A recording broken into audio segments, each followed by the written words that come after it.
Hello, everyone. Troy Thompson, the Angel of Freedom. And my question today, what does Labor Day have to do with freedom?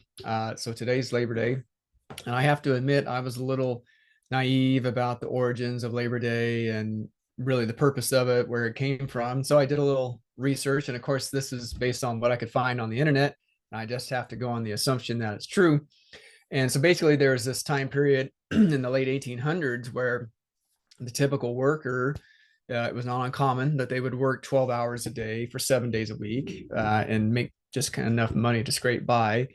And additionally, children as young as, say, 5, 6 years old will also be working in sometimes some pretty horrible conditions, and say in mines and mills, and safety standards are not quite the same as today.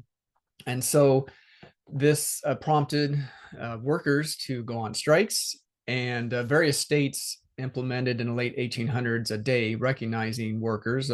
Over time, these strikes, and unfortunately, sometimes these strikes resulted in the say the government's response to the strike resulted in death of the event. And so this eventually got enough movement around the country and within the government to have a recognized day of a Labor Day. So celebrating the workers and their achievements. So for every grand project, every big idea, there is still someone who digs a hole, does the welding, the actual labor, right? The work, the worker.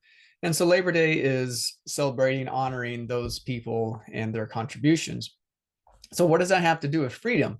Well, for the most part in this country, I have a choice. So I have a choice with the work that I do. And, my options are going to vary depending on my skill level and how old I am, my physical abilities. But nevertheless, I still do have choices. And so with the choice comes freedom.